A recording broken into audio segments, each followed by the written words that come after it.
going on, CFFW? It is Wednesday, and yeah, let's go ahead and jump straight into talking about our workout. So today's workout is going to be 3 rounds for time of 25 jump squats, 15 V-ups, 10 alternating dumbbell snatches. Prescribed weight today, if you have the prescribed weight, is 50 pounds for guys, 35 pounds for gals. These can obviously be substituted for a kettlebell or a barbell or anything else like that. If you're going to use a kettlebell, if you have a 53-pound kettlebell for guys, do that. 35-pound kettlebell for gals, or whatever weight you do have. If you have a barbell, I would say this might be a maybe a 95-pound snatch, somewhere around there. It's not going to be overly heavy. Maybe that's 135 if you're much more proficient at the snatch itself. Either way, should be something where you can keep moving. The goal of this workout, keep the intensity up. And then the last movement is going to be a set of 100 double unders. So yes, 100 double unders is a lot. If you don't have dubs, unfortunately, it's 2 to 1. So 200 single unders every round. Yes, that is a lot of jumping. Be mindful of how your calves feel, especially with things like box jumps from yesterday and all that sort of stuff going on. Pay attention to that. Give a little bit more TLC to those muscles if they are really sore, because box jumps come with that eccentric loading of jumping up and down over and over again. But both on the box jumps and the double unders, that can get your calves really sore. So whether that's grabbing a floss band or a foam roller or a lacrosse ball or something to get in there and work that stuff out, take the time to do that in post-workout recovery, whether it's today, before the workout and after, or maybe just after, but really give those calves some attention, because it is easy when you start to stack a lot of those jumping movements close to one another to have those calves get a little bit overworked. So again, 3 rounds for time, and let's go ahead and talk a little bit about our movements. We'll start with the jump squats. Now, jump squat doesn't require any equipment.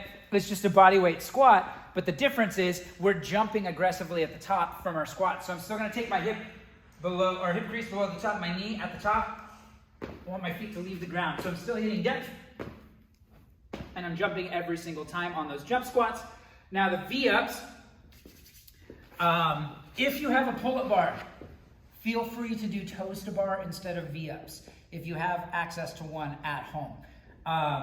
But working on a little bit of core flexion, the V-up's going to be laying flat on the ground. Hands are going to touch the floor over your head. And then I'm going to bring my feet up and my hands up at the same time and try to touch my toes. So I should be hinging at my hips, and then thus creating that V pattern, hence why it's called a V-up.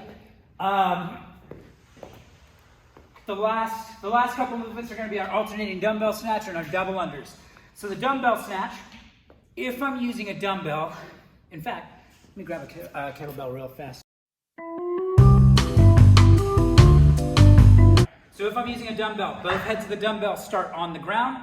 I'm going to take that dumbbell from the ground all the way up overhead and find good extension. What I'm looking for is that arm should be nice and stacked straight up and down, bicep by your ear, not off to the side. So straight up and down there, straight up and down from the side profile view as well. So I'm not out in the frontal plane of my body.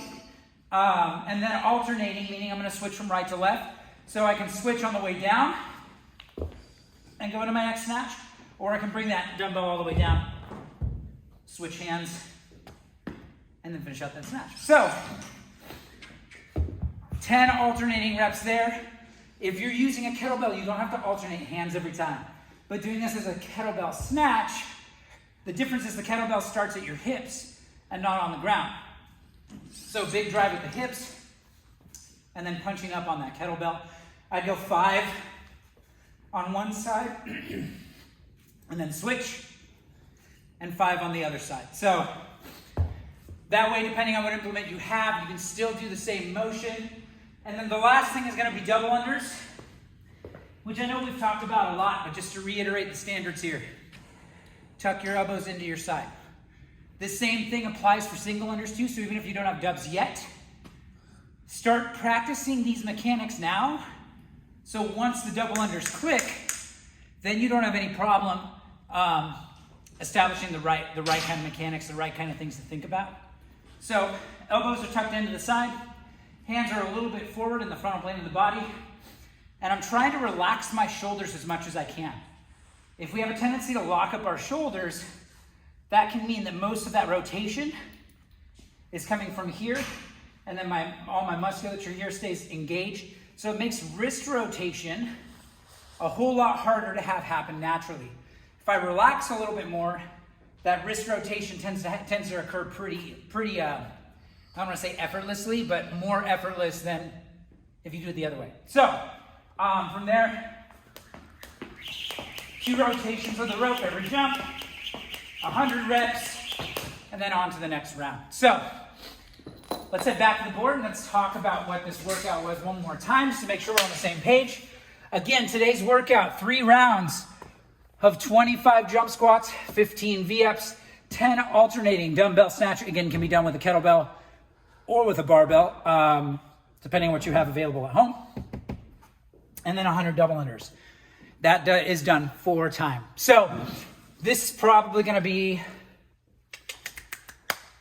I'd say, anywhere in the 10 to 20 minute time domain, depending on how proficient you are at the movements and really how good of a double under day it's going to be for you. So with that, guys, again, it's Wednesday. We're partway through this week.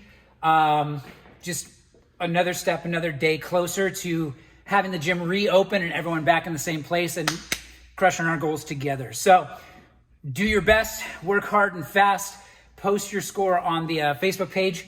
And with that, guys, let's get after it.